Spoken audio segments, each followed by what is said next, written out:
우리가 살아가는 삶에는 참 걱정할 것도 그리고 근심할 것도 때로는 낙심할 일들도 참 많이 있는 것 같습니다. 그런데 성도들에게 있어서 어떤 시련이 있어도 낙심하지 말고 오히려 끊임없이 기도해야 되는 이유가 무엇인가? 그것은 바로 우리가 하나님의 자녀이기 때문에 그렇습니다. 하나님의 자녀가 이 땅을 살아갈 때 우리의 구원자 되시는 주님, 그리고 우리의 삶의, 우리의 생명의 주인 되신 분이 하나님이시기 때문에 그 하나님을 소망하고 그 하나님을 바라보고 그 하나님 앞에 매일 기도의 자리로 나아가는 것은 성도로서의 마땅한 바가 된다라고 할 수 있겠습니다. 그래서 끊임없이 기도하는 것은 바로 하나님의 자녀된 바에 마땅한 바다라는 사실을 아시고, 낙심할 일이 있고 또 걱정되는 일이 있다 하여 낙심하거나 걱정하는 것이 아니라 더 기도의 자리로 나아가는 은혜가 있기를 주의 이름으로 축원합니다. 오늘 말씀은 종말 시대를 살아가는 성도들의 신앙의 자세, 특별히 기도의 자세가 어떠해야 되는가를 우리에게 말씀해 줍니다. 그것은 마지막 때를 살아가는 그리스도 예수의 재림을 소망하고 살아가는 성도들은 낙심하지 않고 항상 기도하는 삶을 살아가야 한다라는 것을 오늘 말씀을 통해서 우리에게 전해주고 있습니다. 즉, 구원의 완성을 이루어지는 그때까지 우리에게 주어진 이 믿음을 인내하며 소망을 품고 그리고 기도할 것을 우리에게 가르쳐주고 있습니다. 오늘 읽은 18장 1절로 8절 말씀에 세 가지 포인트를 찾을 수가 있는데 1절과 7절 그리고 8절 말씀입니다. 1절에 보시면 항상 기도하고 낙심하지 말아야 할 것에 대한 부분들을 말씀하시고, 7절에 보시면 원한을 풀어주지 아니하시겠느냐, 오래 참으시겠느냐라고 이렇게 말씀하시고, 8절에 인자가 올 때라고 그 시기에 대한 부분들을 말씀합니다. 즉 예수 그리스도께서 재림하시는 때까지 항상 기도하되 낙심하지 말고 응답하시는 하나님께 소망을 두고 기도해야 된다라는 것을 오늘 말씀을 통해 우리에게 말씀해 주고 있습니다. 오늘 전체적인 말씀의 요약이 바로 이겁니다. 그리스도 예수의 재림하시는 때까지 항상 기도하되 낙심하지 말고 응답하시는 하나님께 소망을 두고 그리고 끊임없이 기도해야 된다라고 이렇게 말씀해 주고 있습니다. 이것만 아시면 오늘 설교 다 들은 겁니다. 이제 그만할까요? 오늘 말씀에서 예수님께서는 과부와 재판장 비유를 통해서 마지막 때를 살아가는 우리가 마땅히 가져야 할 기도의 태도에 대해서 분명하게 말씀해 주고 있습니다. 오늘 본문의 비유에 보면 두 사람이 등장하는데 한 사람은 재판장이요, 또 다른 사람은 과부입니다. 이 한 사람 재판장으로 이 사람의 특징이 어떤가를 보면 2절과 4절 말씀입니다. 보시면 이르시되 어떤 도시에 하나님을 두려워하지 않고 사람을 무시하는 한 재판장이 있는데, 4절도 보시면 그가 얼마 동안 듣지 아니하다가 후에 속으로 생각하되 내가 하나님을 두려워하지 않고 사람을 무시하나 라고 이렇게 말씀합니다. 이 사람은 특징이 있는데 하나님을 두려워하지 않는 사람이요, 그리고 사람을 무시하는 사람이다 라고 얘기되어집니다. 이 재판장의 특징은 하나님이 살아계심을 알면서도 하나님을 두려워하지 않는 사람이요, 그리고 다른 사람들을 위해서 헌신해야 될 재판장으로서의 임무를 경시하고 잊어버리고 다른 사람들을 무시하는 그런 재판장이었다라는 겁니다. 그는 자기의 권세만 믿고 교만해서 다른 사람을 업신여기는 사람이었습니다. 다른 사람들에 대해서 볼 때, 다른 사람의 억울함을 볼 때 마땅히 그들을 참으로 안타까움으로 그리고 불쌍히 여김으로 바라봐야 함에도 불구하고 그들을 무시하고 양심의 가책도 받지 않는 그런 자가 바로 이 재판장이었다라는 겁니다. 그런데 더 궁극적으로 보면 이 재판장은 하나님을 조금도 두려움이 없습니다. 스스로의 고백도 나는 하나님을 두려움이 없다라고 이렇게 이야기하는 것을 보면 모든 권세의 근원이시고 공의로우신 정의로우신 그 하나님을 두려워하는 그 부분이 조금도 없기 때문에 이 사람은 불의할 수밖에 없다라는 것을 말씀해 주고 있습니다. 또 다른 한 사람은 바로 억울함을 당한 과부입니다. 이 사람은 자신이 당한 억울한 일에 대해서 시시비비를 가려줄 것을, 공평하게 재판해 줄 것을 바라고 있는 그러한 한 사람이었습니다. 당시 가부장적인 사회에서 남편이 없는 과부는 경제적인 능력이 없는, 사회적으로 약자라고 할 수 있는 소외된 계층이 될 수밖에 없는 그러한 형편이었습니다. 이러한 여인이 자신이 당한 억울함을 풀어달라고 끊임없이 재판장을 찾아가게 되었던 겁니다. 끊임없이 찾아오자 재판장은 그 과부를 생각해서 억울함을 풀어주는 것이 아니라 자신을 위해서 더 이상 자신을 귀찮게 하지 못하도록 하기 위해서 여인의 억울함을 풀어준다라고 이야기합니다. 즉 여인을 위함이 아니라 자기 자신을 위해서 그 일을 풀어준다라는 겁니다. 여인이 이 사람을 찾아갈 때, 재판장을 찾아가 억울함을 풀어달라고 요청하고 간청할 때의 모습이 어떠한가? 5절 말씀을 보시면 번거롭게 하니 괴롭게 하리라 라는 이 표현을 보면 이 재판장이 찾아가서 매우 성가시게 하고, 그리고 그 사람이 마음에 뭔가 멍이 들 정도로 그렇게 찾아가서 두드리는 그 여인의 모습을 보게 됩니다.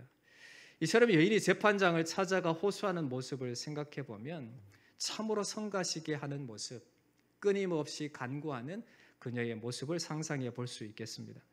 이처럼 그녀의 모습이 결연하고 절박하다는 것을 우리는 보게 됩니다. 이러한 절박함으로 불의한 재판장을 계속 찾아갔을 때 자기 자신을 끔찍히도 생각하는 이 재판장은 그녀의 간청을 듣지 않을 수 없었던 겁니다. 그런데 이것이 하나님께 적용될 때는 경우가 달라진다라는 것을 봅니다. 하나님의 응답은 그 동기가 다르다라는 겁니다. 하나님은 본문에 등장하는 이 불의한 재판장과 같이 자신의 안위와 유익을 위해서 행동하시는 분이 아니다라는 겁니다. 하나님은 우리 인생을 사랑하시기 때문에, 우리를 위해서 우리를 사랑하시기 때문에 행하신다라는 것을 보여줍니다. 불의한 재판장이 자신과 아무 상관없는 사람에 대해서도 그 끈질긴 태도 때문에 귀찮아서 간청을 들어주지 않을 수 없었습니다. 그렇다면 인간의 이기적인 모습에 비할 바 없이 참으로 자비로우시고 의로우시고 공정하시고 공의로우신 하나님께서는 그 사랑하시는 자녀들의 간청에 대해서 더욱 들어주시지 않겠는가라고 이렇게 말씀해 주고 있습니다. 하나님은 우리의 간청의 기도를 반드시 들으시고 응답하시는 하나님이시다, 이렇게 우리에게 말씀해 주고 있습니다. 7절 말씀을 보겠습니다. 7절 보시면 함께 읽어보겠습니다. 하물며 하나님께서 그 밤낮 부르짖는 택하신 자들의 원한을 풀어주지 아니하시겠느냐, 그들에게 오래 참으시겠느냐, 이렇게 말씀합니다.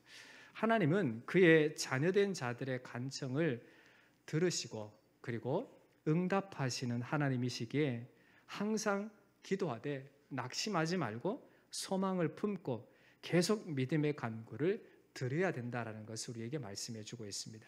이러한 태도가 바로 주님 언제 오실지 모르지만 종말을, 마지막 때를 살아가고 있는 우리가 가져야 할 태도, 기도의 태도가 되는 겁니다. 여러분 지금 현재 무엇을 하나님 앞에 기도하고 있습니까? 그런데 여러분 단도직입적으로 여쭤볼까요? 여러분 기도하고 있습니까? 이럴 때 크게 아멘이 나오면 참 좋으련만, 그렇죠? 여러분 기도하고 있습니까? 여러분 하나님 앞에 기도할 때 참 소망을 품고 나의 기도를 들으신다라고 하는 그러한 확신을 갖고 하나님 앞에 기도하고 있습니까? 하나님께서 응답하시리라 믿고 소망하며 기도하는 자가 되시기를 축원합니다. 성도는 기도의 사람이 되어야만 합니다. 왜 그럴까요? 여러분 기도를 뭐라고 표현합니까? 하나님과의 교제, 하나님과의 대화, 이렇게 표현을 합니다. 하나님의 자녀라 하면 늘 하나님과 대화함이, 하나님과 참된 교제함이 필요합니다. 여러분의 자녀들과 요즘 대화가 잘 이루어집니까? 이 아이들이 보니까 머리가 크면 클수록, 머리가 작을 때는 말도 잘 듣는데 머리가 크면 클수록 말을 안 듣는다라는 게 좀 상식적으로 통하는 것 같습니다. 딱 기준점을 정한다면 19살까지는 그나마 말을 듣습니다. 그런데 고등학교를 졸업하는 그 당일부터는 말을 안 듣는 게 우리나라의 어떤 상식으로 통하는 그런 것 같습니다. 여러분, 20살부터 고등학교 졸업한 날부터 부모의 말을 안 듣기 시작한다라고 하면 부모의 마음이 어떻겠습니까? 한마디로 표현하면 불이 나겠죠. 여러분들 불이 난 적이 없으시군요. 불이 납니다. 왜요? 부모의 말을 순종하는 것이 마땅한데, 자녀의 도리로서 부모의 말을 순종하는 것이 마땅한데 부모의 말에 순종하지 않으려고 하고 꼭 사춘기 중학교 2학년 시절로 돌아간 듯한 그런 느낌을 받고 있는 게 요즘 아이들의 모습이 아닌가 한번 생각을 해보게 됩니다. 여러분, 우리가 다 성인이잖아요. 그렇죠? 여러분, 신앙생활을 하시고 지금 몇 년을 신앙생활을 해오셨는지 모르겠지만 여러분의 신앙의 연조에 따라서 보면 지금 여러분들은 하나님과의 아주 깊은 교제함 가운데 항상 있어야 되는 것이 마땅합니다. 그렇지 않겠습니까? 그런데 시간이 지나고 또 시간이 지나 여러분의 신앙의 연조가 깊어지고 많으면 많을수록 왜 기도의 자리를 등한히 하시는지 모르겠습니다. 혹시 그렇게 하고 계십니까? 아니면 반대로 더 깊이 하나님 앞에 기도의 자리로 찾아 나아가고 계십니까? 바라기는 후자가 되기를 소원합니다. 여러분이 삶을 살아가면 갈수록 여러분의 머리가 희끗희끗해지면 질수록 더 하나님 앞에 나아가는 시간이 늘어나고 더 하나님과 깊은 교제함의 시간으로 무릎 꿇고 나아가는 그 시간이 여러분의 삶의 시간 가운데 반드시 있어지기를 주의 이름으로 축원합니다. 여러분, 성도는 기도 없이는 살아갈 수가 없습니다. 그래서 여러분의 삶의 모든 현장 속에서 날마다 기도하는 삶으로 여러분 승부를 거시고 기도하는 삶으로 여러분에게 주어진 이 인생을 성공적인 삶으로 살아가시길 주의 이름으로 축원합니다. 왜 그렇게 해야 될까요? 오늘 말씀의 마지막 절에 무엇이라고 말씀합니까? 주님의 때라고 이야기합니다. 그때가 무슨 때입니까? 그리스도의 재림의 때를 이야기합니다. 예수님 언제 이 땅 가운데 재림하실지 모르지만 그때까지 우리가 지켜야 될 게 무엇입니까? 우리의 신앙, 우리의 믿음입니다. 그리고 그때까지 우리의 이 신앙적인 모습이 어떠해야 됩니까? 그리스도의 장성한 분량에 이르러 나아가야만 합니다. 자라나야만 되는 거예요. 더 하나님 앞에 나아갈 수 있어야 되고 깊은 은혜의 자리를 찾아 나아갈 수 있어야 되고 늘 하나님을 더욱더 사모함이 있어야 되고 하나님을 만나고자 해야 되고 하나님께 기도하고자 하는 그러한 삶이 우리의 삶의 현장 가운데 있어야 된다라는 겁니다. 그러기에 여러분 늘 기도하는 사람이 되길 주의 이름으로 축원합니다. 청교도 신학자인 조나단 에드워즈가 이렇게 이야기했습니다. 기도하지 않고서 어떻게 거룩한 삶을 살아갈 수 있겠는가? 거룩한 삶을 산다는 것은 하나님께 헌신하는 삶을 산다는 것을 의미한다. 즉 하나님을 예배하고 섬기는 삶, 하나님의 일을 위해 봉헌된 삶이 곧 거룩한 삶이다. 하지만 기도의 의무를 이행하지 않고서는 결단코 그런 삶을 살 수 없다. 기도하지 않고서 어떻게 성령과 동행한다고 말할 수 있으며 지극히 높으신 하나님의 종이라 주장할 수 있으랴. 이렇게 이야기해 주고 있습니다. 여러분, 이 조나단 에드워즈가 무엇을 말합니까? 반드시 기도가 필요하다. 반드시 삶의 현장 속에서 하나님 앞에 부단히 나아가고자 하는 그러한 힘씀이, 열정이 기도의 자리가 있어야 된다라는 것을 이야기해 주고 있습니다. 여러분, 성도는 아까 서두에 말씀드렸지만 기도의 사람이 되어야 된다고 말씀했습니다. 이 조나단 에드워즈가 이야기하는 것처럼 거룩한 삶을 사는 성도로서 마땅히 하나님 앞에 기도하는 것이 합당하다, 당연하다라고 이렇게 이야기되어집니다. 여러분, 성도로 우리가 지금 살아가는 삶의 시간입니다.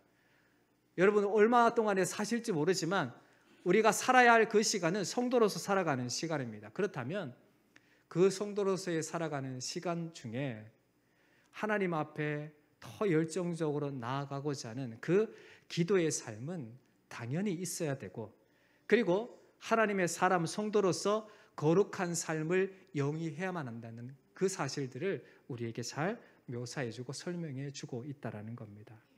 바라기는 여러분 정말 기도의 사람이 되시기를 주의 이름으로 축원합니다. 8절 말씀 함께 보겠습니다. 8절 읽어볼까요? 시작. 내가 너희에게 이르노니 속히 그 원한을 풀어주시리라. 그러나 인자가 올 때에 세상에서 믿음을 보겠느냐 하시니라. 아멘. 여러분, 인자가 올 때가 무슨 날입니까? 그리스도의 재림의 때, 종말의 때를 이야기합니다. 이 말씀은 마지막 때에 이 여인이 보여주고 있는 이 믿음을 보겠느냐라고 이렇게 예수님께서 말씀을 하십니다. 이 말은 예수 그리스도께서 다시 오실 때에 사람들의 마음은 완악해져서 하나님이 그 택한 백성들의 기도를 들어주신다는 너무나 분명한 사실조차 잊고 거부하고 그들의 마음에 의보다는 악이 가득 차서 간구조차 하지 않을 것이다 라고 하는 부정적인 말씀을 해주고 있다는 겁니다. 여러분, 우리가 이 말씀을 읽을 때 우리의 삶의 자리는 어떤 방향으로 나아가야만 합니까? 예수님 말씀하신 것처럼 마지막 때가 되면 너희들의 마음이 완악해져서 하나님의 택한 백성들조차 하나님께 기도하는 자리로 나아가지 않게 된다라고 하는 이 사실을 믿고 그냥 그대로 기도하지 않아야 되는 겁니까? 하나님께서 이렇게 우리에게 오늘 이 시대를 살아가는 우리에게 이때의 말씀을 주신 이유는 그렇게 살아가라는 것이 아니라 그 반대의 삶을 살아가라라고 우리에게 말씀해 주고 있는 겁니다. 즉 믿는 자들로서 마지막 때를 살아가는 자로서 날마다 깨어 주님 앞에 기도하는 사람이 돼야 된다라는 것을 강조해 주는 말씀이 된다라고 할 수 있겠습니다. 그럼에도 믿음의 자들은 이 말씀을 보면서 마지막 때에는 사람들이 낙심하게 될 일이 많이 일어나니까 기도의 자리를 사모하지 않게 된다라고 그냥 여기고 스스로 기도의 자리를 찾지 않는 어리석음을 드러내서는 안 된다라는 것을 이야기해 주고 있습니다. 그렇기 때문에 우리는 이 여인이 끊임없이 재판장을 찾아가 간구하는 것처럼 낙심하지 않고 낙심할 일이 많고 염려와 걱정과 근심의 시절이 우리에게 찾아온다 하더라도 그럼에도 불구하고 부르짖어 간구하는 기도의 자리로 나아가야 된다라고 우리에게 말씀해 주고 있는 겁니다. 마지막 때에 우리의 믿음의 자들은 응답이 있을 때까지 하나님의 신실한 약속과 말씀을 의지하면서 믿음을 지키고 끝까지 인내하며 기도할 줄 알아야만 됩니다. 그러기 위해 분명한 약속의 말씀에 대한 믿음과 소망을 품어야 되고 삶의 현장에서 인내하며 살아가는 것이 필요합니다. 우리에게 주어진 분명한 약속의 말씀이 무엇입니까? 성경 66권을 통해서 우리에게 하나님이 계시하시고 우리에게 약속하시고 우리에게 말씀해 주셨습니다. 우리에게 주어진 소망이 무엇입니까? 우리 주 예수 그리스도를 믿음으로 구원받고 우리에게 주어진 그 영원한 천국을 소망하며 살아가도록 하셨습니다. 천국 소망을 품고 살아가는 하나님의 자녀는 어떠해야 되는가? 그 천국에 이르는, 즉 우리의 구원의 완성이 이루어지는 그리스도의 재림의 때까지 우리는 인내하며 우리에게 주어진 믿음을 지키며 늘 하나님 앞에 기도하며 하나님의 말씀을 쫓아 살아가야 된다라는 것을 오늘 말씀해 주고 있습니다. 예수께서 재림하시는 때가 되면 될수록 우리의 믿음은 이 여인이 보여주는 낙심치 않는 믿음, 낙심치 않는 기도함이 있어야 된다라는 것입니다. 하나님의 신실하심을 굳게 신뢰하고 낙심하지 말고 항상 기도하며 인내로 믿음을 지켜나가는 저와 여러분들 되어야 될 줄 믿습니다. 하나님 살아계십니다. 여러분 믿으시죠? 하나님 우리의 참된 위로자가 되십니다. 하나님 독생자를 주시기까지 우리를 사랑하시는 그 하나님의 사랑을 안다라면, 이 사실을 안다면 주님을 향한 믿음으로 우리는 분명한 소망을 품고 주님 앞에 기도할 수 있어야만 됩니다. 분명한 것은 하나님께서는 반드시 우리의 기도를 들으시고 응답하신다라는 겁니다. 만약 하나님께서 가끔씩 응답하시거나 하나님께서 우리의 기도에 응답하시지 않는다라고 하면 성경에 기도하라라고 하는 이 말씀이 그렇게 많이 나올 수가 없습니다. 그러나 성경은 우리에게 분명하게 뭐 하라고요? 기도하라고 말씀해 주고 있습니다. 그 대표적인 예로 빌립보서 4장 6절과 7절 말씀 보면 아무것도 염려하지 말고 다만 모든 일에 기도와 간구로 너희 구할 것을 감사함으로 하나님께 아뢰라. 그리하면 모든 지각에 뛰어난 하나님의 평강이 그리스도 예수 안에서 너희 마음과 생각을 지키시리라 말씀해 주고 있습니다. 오늘 말씀 7절 하반절에도 뭐라고 이야기합니까? 그들에게 오래 참으시겠느냐? 이 말은 무엇을 말합니까? 하나님께서 오래 참지 않고 응답해 주신다라고 이렇게 약속해 주시는 겁니다. 하나님의 자녀들이 하나님께 기도할 때 하나님은 오래 참지 않고 속히 들어주시겠다라고 말씀해 주고 있습니다. 그러니 하나님의 응답하심, 하나님의 우리의 기도의 응답하심은 분명하다라는 겁니다. 그러나 그 응답의 역사는 우리의 기대와는 달리 하나님의 선하신 뜻대로 우리에게 응답하십니다. 분명한 것은 우리에게 가장 선하고 좋은 것으로 응답하시는 이가 하나님이십니다. 여러분이 소망하고 바라는 것이 참 좋은 건가요? 하나님이 우리에게 주시고자 하는 것이 참 좋은 건가요? 전자예요, 후자예요? 잘 알고 계시네요. 여러분이 진짜 좋아하고 바라는 것이 정말 값지고 소중한 걸까요? 하나님이 우리를 위해서 주시는 것이 값지고 소중한 걸까요? 후자, 하나님이 우리에게 주시는 것이 참으로 값지고 소중한 겁니다. 그러기에 하나님은 반드시 응답하십니다. 그러나 하나님의 선하신 뜻대로 우리가 바라고 소원하는 것보다 더 좋은 것을 예비하시고 준비하셔서 우리에게 응답해 주시는 분이 하나님이십니다. 그러니 그 하나님 앞에 어떠해야 돼요? 끊임없이 기도해야 되는 겁니다. 여러분, 예전에 저는 이렇게 생각했어요. 하나님 앞에 한 3번만 기도하면 그래도 하나님 들어주시지 않을까? 그래서 3번을 기도했습니다. 응답되었을까요? 안 됐을까요? 응답되었으면 제가 바로 얘기 안 했겠죠? 3번 하니까 안 돼요. 그러면 10번 정도는 하면 하나님 들어주시겠지 해서 10번을 했습니다. 하나님 들어주셨을까요? 안 들어주셨을까요? 믿음이 없네요. 그죠? 안 들어주셨습니다. 그러면 한 달을 하면 될까? 그래서 한 달을 기도했습니다. 들어주셨을까요? 안 들어주셨을까요? 안 들어주셨습니다. 그런데 알고 봤더니 이미 들어주셨어요. 내가 원하는 답을 내가 얻기를 원했지만 하나님은 내가 원하는 답이 아니라 하나님이 뜻하시고 하나님이 나에게 가장 알맞은 것을 이미 허락해 주셨다라는 겁니다. 그러므로 우리가 하나님의 이러한 놀라운 은혜를 우리에게 부어주시는 그 풍성한 은혜를 알고 그 은혜를 사모하며 끊임없이 하나님 앞에 기도하는 은혜가 있기를 주의 이름으로 축원합니다. E.M. 바운즈라는 사람이 기도의 능력이라는 책에서 이렇게 이야기한 것을 봅니다.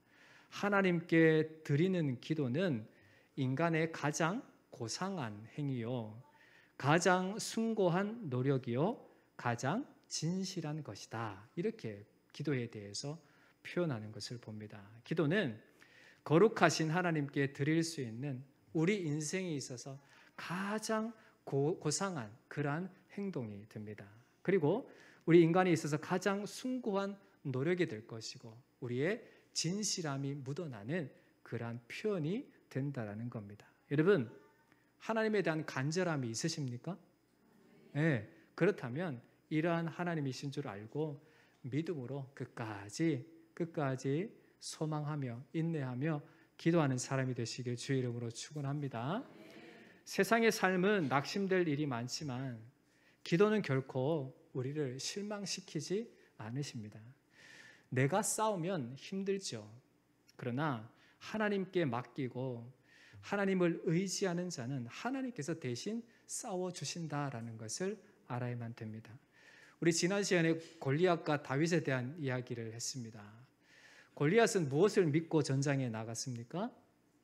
3m 가까이 되는 자신의 덩치, 그리고 완전 무장, 그리고 블레셋의 군사력을 가지고 나아갔습니다. 그런데 반면 이스라엘 백성의 이 다윗은 무엇을 의지해서 전장에 나아갔습니까? 하나님의 이름만을 믿고 의지하며 그렇게 나아갔습니다. 기도는 이것입니다. 자신을 오직 주님께 내려놓고 주님께 맡기는 행위입니다. 그리고 우리가 그렇게 의지하고 기도할 때 하나님께서 우리에게 응답하시는 것을 또 믿는 것입니다. 그 역사를 보는 겁니다. 그러기에 여러분의 삶의 모든 현장 속에서 끈질기게 하나님 앞에 기도하는 사람이 되시길 주의 이름으로 축원합니다. 어린 아이들이 부모에게 뭔가 좀 얻고자 하면 어떻게 합니까? 때를 씁니다. 끈질기게. 제가 이제 문득 생각이 나는데 그때도 추석 명절 때였어요. 추석 명절 때 되면 이제 가족들이 많이 오시잖아요. 그럼 친척들도 많이 오시는데 많이 친척들이 오셨는데 이제 제 위로 형이 3명이 있습니다. 위로 3명이 있는데 형들뿐만 아니라 사촌 형들까지 모이니까 꽤 여럿이 돼요. 그런데 저는 그때 이렇게 안고 다닐 정도의 제가 기억상은 그렇습니다. 그런데 제가 형들을 따라가려고 떼를 썼던 거예요. 그러니까 형들이 어린 아이 조그만 애를 데려가면 매우 불편할 것 같지 않습니까? 데려가요? 안 데려가요? 절대 안 데려갑니다. 그럼 저는 반드시 따라가야죠. 왜? 그게 나의 목표니까. 따라갔을까요? 못 따라갔을까요? 못 따라가죠. 도망치면 어떻게 따라가요, 제가? 그러나 그렇게 끈질기게 때를 쓰고 하니까 누가 나를 데려갔을까요? 네, 다른 친척이 나를 안고 데려갔어요. 그게 문득 생각이 납니다. 여러분, 하나님은 우리를 사랑하십니다. 그 하나님의 사랑이 우리와 함께 하시기에 여러분이 간절히 바라고 소망하는 여러분의 가족들을 향한 기도, 또 여러분 자신을 위한 기도, 우리 사랑하는 지체들을 위한 기도, 또 주님 몸된 교회와 이 나라의 민족을 위한 그 간절한 기도가 반드시 하나님께서 들으시고 응답해 주시는 줄 믿습니다. 그 기도의 사람으로 여러분 끝까지 우리에게 소망 주신 하나님을 의지하며 기도로 승리하는 저와 여러분 되시길 주의 이름으로 축원합니다. 기도하겠습니다. 하나님 아버지, 오늘 생명의 말씀을 통해서 성도로서 우리가 마땅히 기도의 삶을 살아가야 함을 다시 한번 깨닫게 하시니 감사합니다. 우리 사랑하는 모든 성도들, 결코 낙심될 일이 있고 염려와 걱정될 일이 있지만 그러함에도 낙심하는 것이 아니라 염려하고 걱정하는 것이 아니라 주님께 모든 것을 맡기고 우리의 모든 것을 책임지시고 선하신 손길로 이끄시고 응답하시는 하나님께만 소망을 두고 기도하며 승리하는 하나님의 사람들 다 되어지게 인도해 주시옵소서. 살아계신 예수님 이름으로 간절히 기도합나이다. 아멘.